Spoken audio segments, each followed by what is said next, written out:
예수님께서 오늘 본문 1절에 보시면은 유대인들이 지키는 명절에 예루살렘으로 올라가십니다. 어떤 명절인지는 나와 있지 않지만 오순절 아니면 불임절로 짐작할 수가 있습니다. 예루살렘 성에는 여러 개의 문이 있어서 그 문으로 예루살렘 성을 출입하고 있었습니다. 그 문 가운데 동북쪽에 양문이라는 문이 있습니다. 그 성문 안에는 양을 파는 시장이 있었다고 합니다. 그 양문 곁에 베데스다라고 하는 연못이 있습니다. 베데스다라는 말은 자비의 집이라 그런 의미를 가지고 있습니다. 자, 양문 곁에 베데스다 연못이 있다. 양문은 양이 들어가는 문이란 뜻이죠. 요한복음 10장에 보시면 예수님 자신을 양의 문으로 비유를 하십니다. 그리고 우리 성도들은 모두가 다 양이죠. 그래서 우리 성도들은 누구든지 예수님으로 말미암아 들어가면 구원을 받고 또 들어가며 나오며 꼴을 얻으리라. 그렇게 예수님께서 말씀을 하셨어요. 양이 양문으로 들어가면 이 말은 성도가 예수님을 통하여 예수님 안으로 들어가서 예수님을 만나고 예수님을 알게 되며 예수님을 믿게 된다는 의미죠. 양문으로 들어가는 자만이 예수님의 십자가를 또한 만날 수가 있습니다. 양문 곁에 자비라는 뜻을 가진 베데스다 연못, 그것은 우리가 예수님을 통해서 예수님 안에서 누리는 하나님의 자비, 사랑을 말해주고 있습니다. 예수님은 그냥 우리에게 자비를 베푸신 것이 아니라 예수님을 통하여 예수님의 문으로 들어온 저와 여러분들을 위하여 자비를 베풀기 위하여 십자가의 중한 고통을 겪으셨습니다. 예루살렘 오늘 본문에 나오는 양문과 베데스다, 매우 이상적인 조화를 보여주고 있지 않습니까? 하나님의 어린 양을 통하여서 하나님의 자비를 누릴 수 있다. 아주 조화로운 모습을 볼 수가 있습니다. 그런데 예수님께서 그곳에 가셔서 보신 장면은 어떠했습니까? 베데스다 연못의 주변에 행각이 5개가 있는데 그 안에 많은 병자들, 장애인들이 누워 있었습니다. 많은 병자라고 기록을 하면서 맹인과 다리 저는 사람, 혈기 마른 사람이라고 소개를 하고 있습니다. 모두가 신체적인 장애를 가진 사람들입니다. 우리나라도 10년, 20년 전 정도부터 장애를 가지신 분들에게 대한 돌봄과 배려가 많아졌습니다. 그 옛날에는 장애가 있는 본인은 물론이고 가족들이 큰 어려움을 겪었죠. 약 2000년 전이니까 지금 여기 모여있는 이 중병으로 고통을 당하고 또 장애로 인하여 누워있는 이 많은 사람들, 얼마나 어려움 속에 있었겠습니까? 하나님의 양들이 하나님의 자비를 받아 누리기 위하여 그곳에 모여서 중한 병으로 누워 있었습니다. 이 병자들은 육체적으로 장애가 있으며 또한 고치기 어려운 매우 중한 질병으로 고생을 하고 있었는데, 이것은 단순히 육체적인 질병뿐만 아니라 그 당시에 이스라엘의 영적인 상태를 보여주고 있습니다. 말라기 선지자가 하나님의 말씀을 전하고 광야에서 세례 요한이 외칠 때까지 400년 동안 하나님께서 이스라엘에게 계시를 주시지 않았습니다. 영적으로 매우 혼란하고 어두운 시기였습니다. 이스라엘은 영적으로 캄캄한 가운데 있었으면서 또한 아울러 육체적으로도 이런 큰 고통을 겪고 있었던 것입니다. 하나님께서는 모세에게 계명을 주시면서 말씀하시고 약속하십니다. 이 계명을 잘 지키면은 천대에 이르러 내가 복을 주리라. 그러나 이 계명을 거역하고 지키지 아니하면 3, 4대에 이르러 내가 거기에 대한 책임을 묻겠다는 것이죠. 하나님의 진노가 저주가 임할 수 있다는 것을 분명히 말씀해 주셨습니다. 그런데 이스라엘이 오랫동안 모세를 통하여 계명을 받은 이후에 오랜 시간 동안 과연 하나님 말씀을 잘 지켜서 천대에 이르러 복을 받은 그런 개인과 가문이 있는가? 없다는 것을 우리는 확인할 수가 있습니다. 하나님의 말씀을 일찍부터 받았지만 지키지 못했고, 아이들에게 일찍부터 율법을 가르치고 교육은 했지만 그들의 눈이 어두워서 하나님의 역사하심을 보지 못하고, 그들의 발이 움직이지 아니하여 선한 일을 도모하는 데 달려가지 못하고, 그들의 손이 말라서 손을 내밀어 자비와 사랑을 베푸는 일을 실천하지 못했습니다. 육신적인 이런 고통과 이런 장애는 영적인 이스라엘의 현 주소를 보여주는 상징이라고도 볼 수가 있는 것이죠. 누가복음 10장에 예수님께서 비유로 말씀하십니다. 어떤 유대인이 길을 가다가 강도를 만나 모든 것을 다 빼앗기고 육체의 생명까지 위태로울 정도로 폭행을 당했습니다. 얼마 후에 제사장이 그곳을 지나갑니다. 제사장의 눈에는 그가 도움을 필요로 하는 이웃으로 보지 못한 것이죠. 자기 생명을 보호하려고 빨리 도망치듯이 자기 길을 가버립니다. 레위인도 마찬가지였습니다. 제사장은 레위 지파에 속한 자들이었기 때문에 제사장이나 레위인이나 모두가 다 어려서부터 하나님의 말씀인 율법을 잘 배웠고 율법에 능통했으며 그것을 가르치기도 했으며 성전에서 제사하는 일에 수종을 들고 분향을 했고 성전에서 일하는 사람들이었어요. 그런데 이들이 머릿속에 있는 하나님의 말씀을 생활 중에는 외면하고 실천하지 않은 것이죠.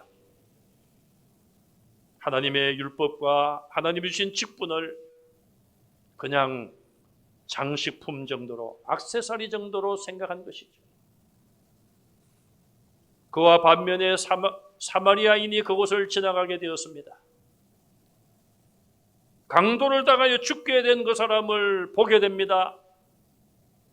이 사마리아인은 앞선 제사장이나 레위인보다 하나님의 율법을 잘 모를 수도 있을 것입니다.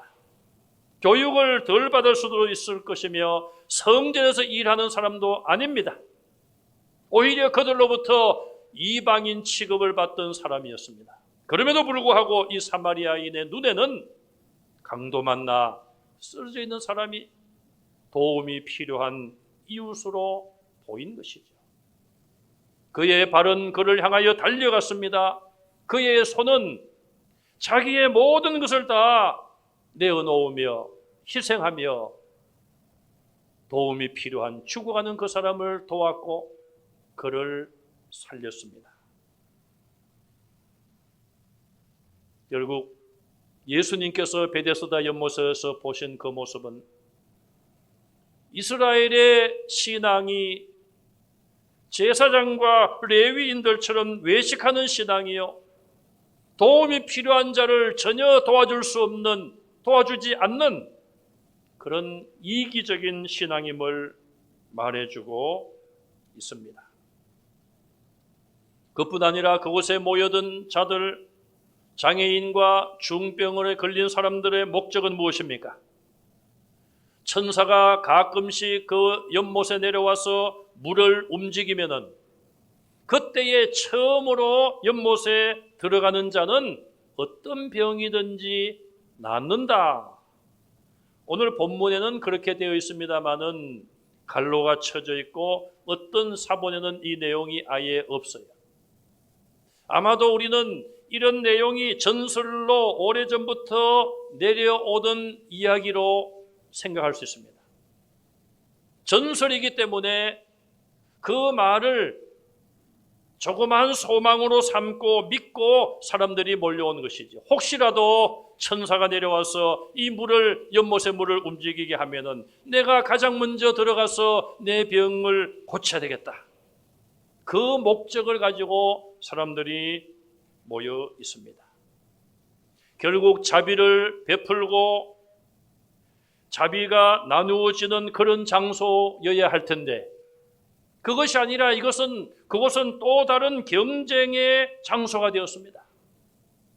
다른 사람보다도 내가 먼저 들어가야지. 내가 먼저 들어가서 이 장애와 이 중병을 고쳐야지. 그런 경쟁심으로 그들은 모여 있었고 서로의 눈치를 보며 천사가 혹시라도 내려오지 않는가 막연하게 기다리고 있었던 것입니다. 결국 이름만 베데스다 연못이었지 그곳은 그렇게 많은 사람들의 이기심으로 가득 차 있었습니다. 바로 그런 삶의 현장에, 고통의 현장에 예수님이 오셨습니다. 그리고 많은 누워있는 자들을 지나가십니다. 예수님이 누구이십니까? 구약의 선지자들이 예언한 메시아인 거예요. 그리스도이십니다.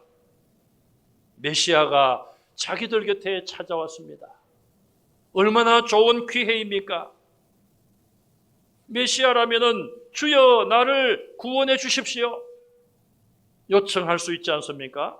그런데 그 누구도 메시아이신 예수님을 알아보지 못했습니다. 예수님은 그 중에 한 사람에게 가까이 가십니다.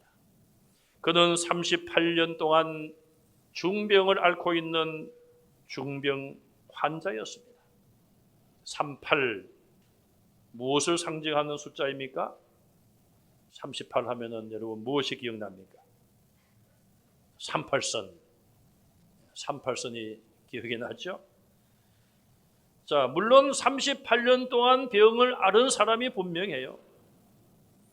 그런데 이 38년 숫자는 묘하게도 모세가 시내산에서 계명을 받고 죽기까지 요단강 건너기 전까지의 기간이 38년으로 추산됩니다. 애굽에서 해방되어 시내산에서 계명을 받을 때까지가 약 2년, 계명을 받고 요단강까지가 38년. 38년 동안 고난의 광야의 생활을 이스라엘 백성들이 했죠. 똑같은 기간 동안 이 환자는 중병으로 고생을 해왔습니다. 거의 한평생을 고통 속에 살아온 것 아니겠습니까? 예수님은 많은 병자 가운데 이 사람에게로 가까이 가셨고 예수님이 정하신 뜻대로 하나님의 절대 주권을 사용하여 그를 구원해 주셨습니다. 예수님 왜 다른 병자들은 그냥 두신 겁니까? 좀 긍휼을 베푸시고 자비를 베풀어서 다 고쳐주시면 안 되었습니까? 그렇게 어떤 사람들은 말할 수가 있을 것입니다. 그러나 그렇게 예수님에게 불평을 하거나 원망을 할 수는 없는 것이죠. 그것조차도 예수님의 뜻대로 한 것임을 우리는 알아야 됩니다. 불평을 할 일이 아니라 예수님은 한 영혼 한 영혼을 귀하게 보시고 그 한 영혼 한 영혼이 새 사람이 되고 죄를 깨닫고 회개하고 새 사람이 되고 하나님을 개인적으로 믿기를 원하신 것입니다. 사마리아 수가성에 한 여인을 만나서 전도하실 때도 예수님은 많은 그 동네 사람들을 모아놓고 전도하신 것이 아니라 그 한 여인을 우물가에 가서 만나시고 전도하셨어요. 우리 기독교 신앙은 성경의 구원은 도매금으로 이루어지는 것이 아니에요. 한 사람 한 사람이 예수님을 구주로 고백하고 자기가 죄인임을 깨닫고 하나님 나를 구원해 주십시오. 예수님 나 같은 죄인을 위해서 십자가에 죽으셨음을 내가 믿습니다. 한 사람 한 사람의 진심 어린 신앙 고백을 통하여 하나님은 구원을 그들에게 주시는 것입니다. 예수님께서는 그에게 물으십니다. 내가 낫고자 하느냐? 아픈 사람에게 왜 이런 말을 할까요? 그런데 이 병자는 그 질문을 듣고 뭐라고 대답을 합니까? 연못에 물이 움직이면 나를 넣어줄 사람이 없습니다. 내가 가려고 하면 다른 사람이 연못에 먼저 들어가 내가 들어갈 기회가 없습니다. 그런 대답을 합니다. 자, 이 말씀을 들어보면 아마도 물이 움직이고 연못에 들어간 경우가 있었던 것 같아요. 그가 병이 나았는지 안 나았는지는 확인할 바가 없지만 어쨌든 이 사람은 지금 낫고자 하느냐는 예수님의 질문에 대하여 대답은 하지 아니하고 나를 먼저 연못에 넣어줄 사람이 없습니다. 자기에게는 전혀 회복의 소망이 없다는 조건을 이야기하고 있습니다. 아마도 38년 해가 거듭될수록 이 사람은 회복될 수 있다는 작은 소망마저도 포기를 했던 것 같습니다. 그런데 예수님은 이 사람의 이런 반응을 들으시고 뭐라고 하십니까? 일어나 내 자리를 들고 걸어가라고 명령하십니다. 그동안 예수님은 한 사람 한 사람을 만나서 그들에게 믿음이 있는지를 확인하십니다. 믿음이 없는 자는 책망도 하시고 믿음이 적은 자에게는 왜 믿음이 적으냐고 말씀하기도 하십니다. 또 어떤 환자에게는 믿음이 있음을 확인하시고 그의 입으로 고백하게 하신 이후에 병을 고쳐주셨어요. 그런데 이번에는 달랐습니다. 이 사람이 전혀 믿음이 없음에도 불구하고 일어나서 자리를 들고 걸어가라고 명령을 하셨습니다. 그리고 그 환자는 말씀대로 하여 일어나서 자리를 들고 집으로 그 자리를 옮기게 되었습니다. 병이 곧 나았습니다. 일어나자마자 그는 병이 나은 것을 확인할 수가 있었습니다. 지긋지긋하게 그를 괴롭혔던 질병에서 해방되었습니다. 그리고 말씀대로 자기가 누워있던 침상을 정리하여 그것을 집으로 옮겨갔습니다. 38년 동안 자비를 얻고자 그 자리에 왔지만 아무도 그에게 자비를 베풀어 줄 수 없었지만 예수님께서 오셔서 그에게 큰 사랑과 은혜를 베풀어 주셨습니다.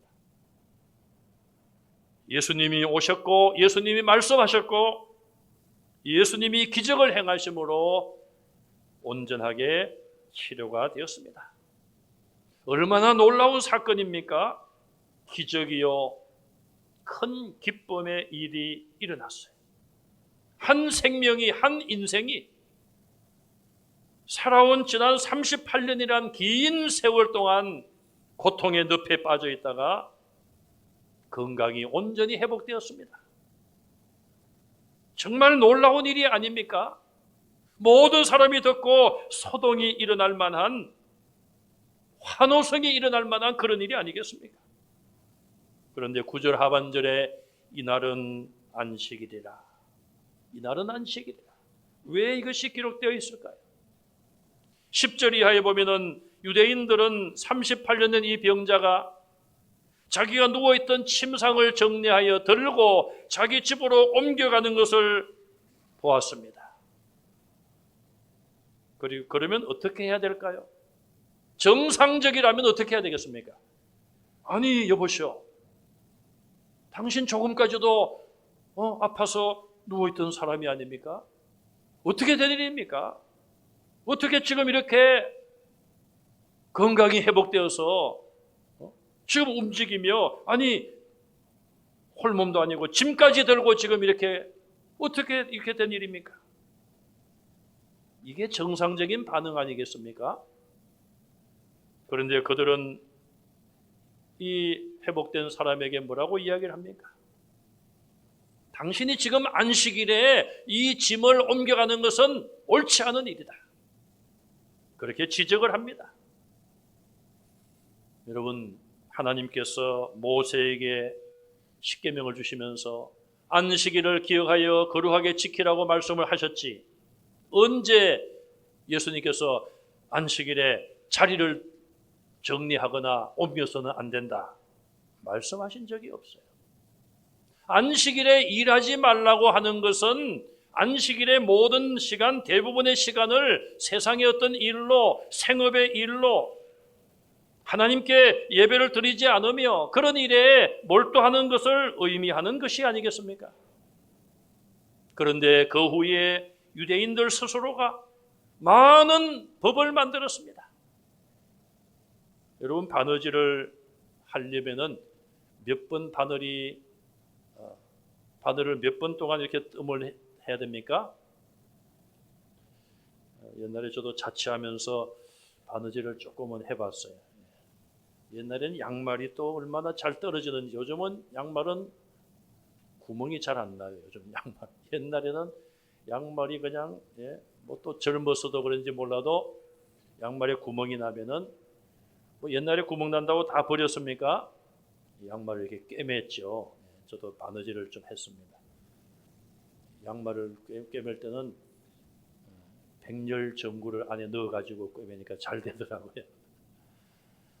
자, 바느질을 할 때는 최소한 뭐 몇 땀을 해야 된다. 몇 땀이라고 합니까? 몇 땀을 해야 된다. 그래야 마무리가 되겠죠? 단추를 하나 달더라도 뭐 몇 번은 이렇게 해야 되죠.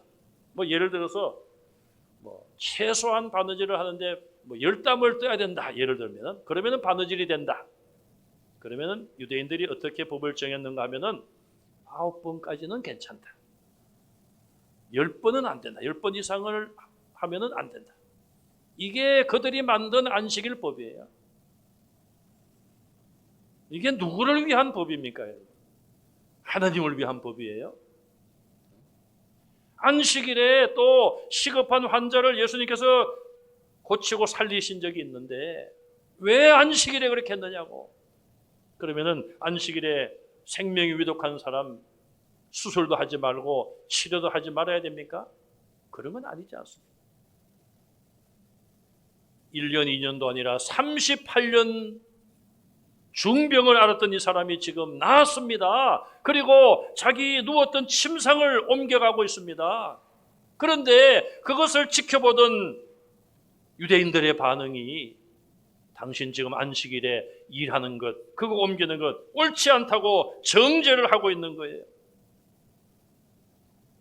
그러면서 그렇게 안식일에 옳지 않은 일을 한다고 지적을 하자 병 나은 사람은 뭐라고 이야기를 합니까? 나를 낫게 한 그 사람이 자리를 들고 걸어가라고 했습니다. 그 사람은 명령했고 나는 그 명령에 따랐을 뿐입니다. 이 사람은 자기를 치료하신 분이 예수님이신 것을 그 당시에는 모르고 있었어요.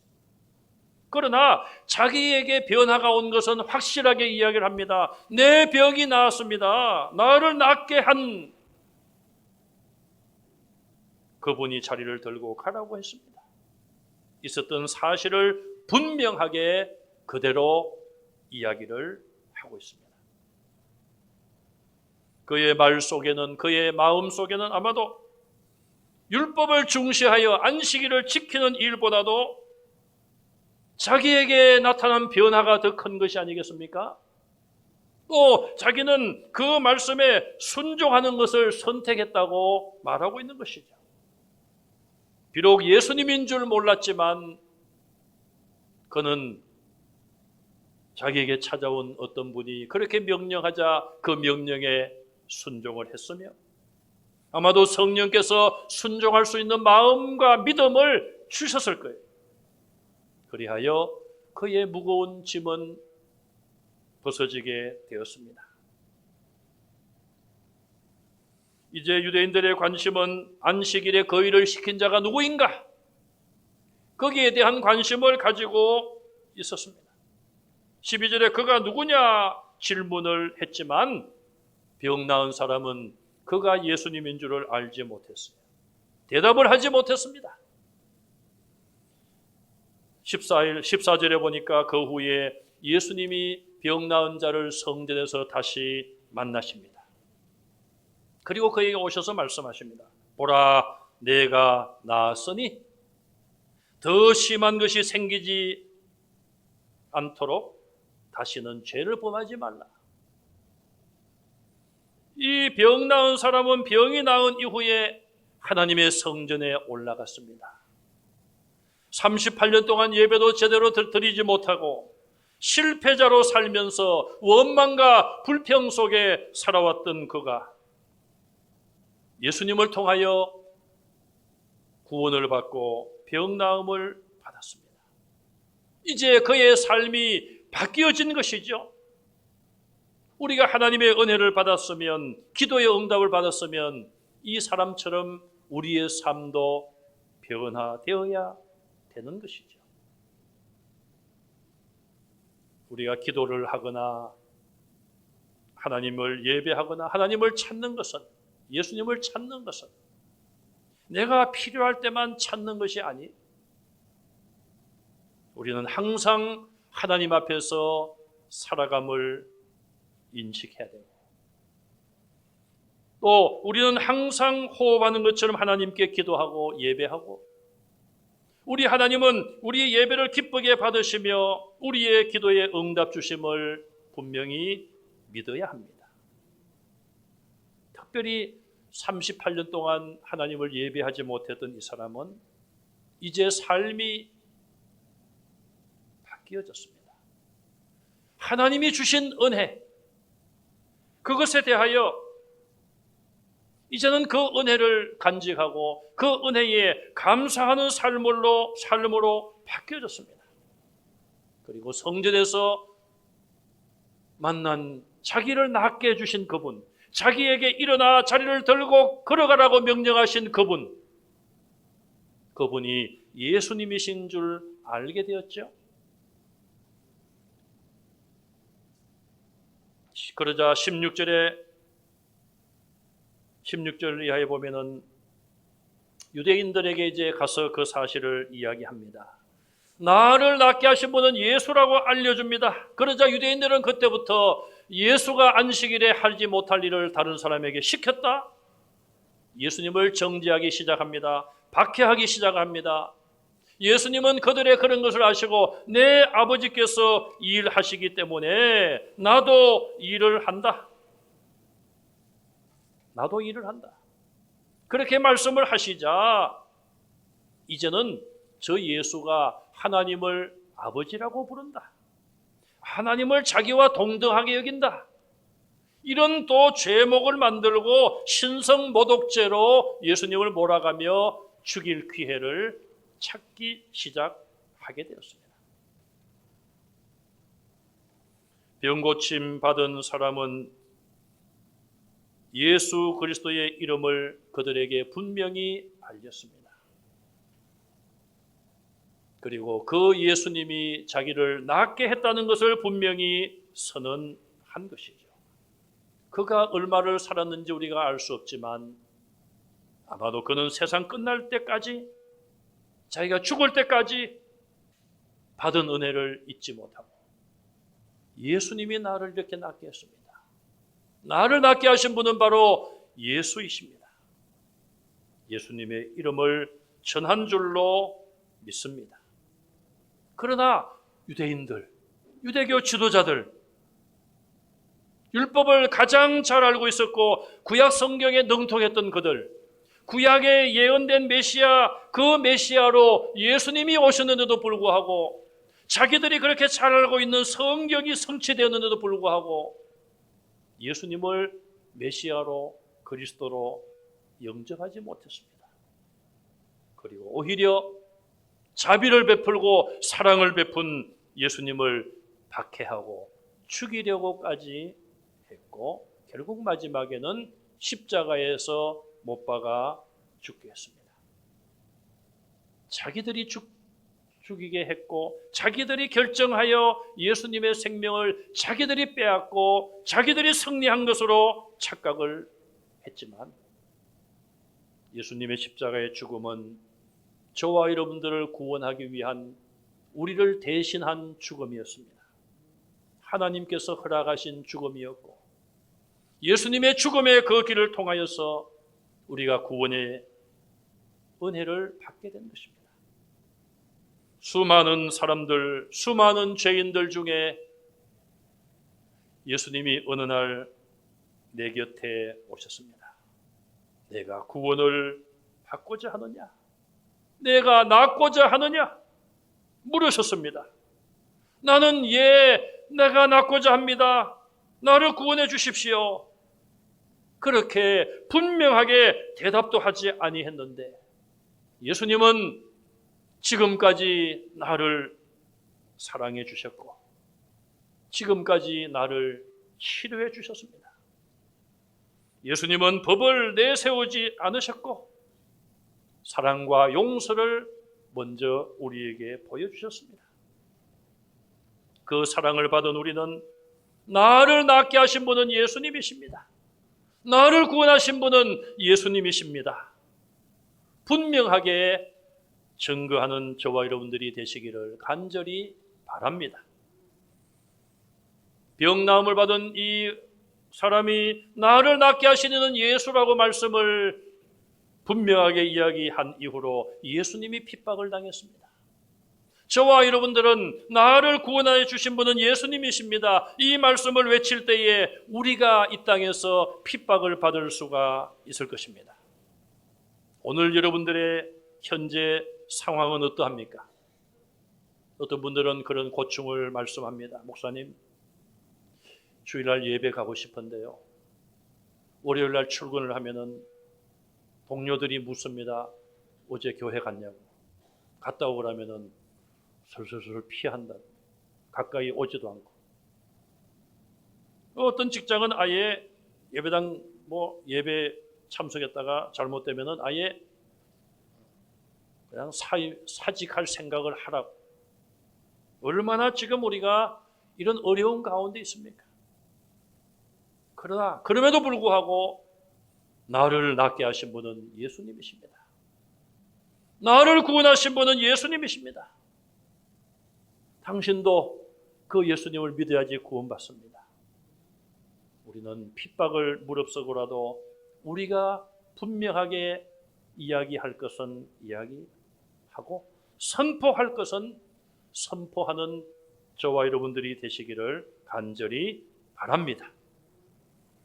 우리는 또한 육체적으로 고통을 겪고 어려움을 당하는 우리의 형제 자매들을 위해서 또 사랑하는 가족들을 위해서 또 여러분 자신을 위해서 오늘 이 말씀을 우리가 붙잡고 하나님 예수 그리스도의 그 이름 우리를 치료하시는 여호와 라파 되시는 그 주님의 이름으로 우리를 치료하시고 고쳐주십시오. 우리가 이 시간 한번 찬송을 부른 이후에 한번 합심해서 우리 환우들을 위해서 여러분 자신의 연약함을 위해서 한번 기도하겠습니다.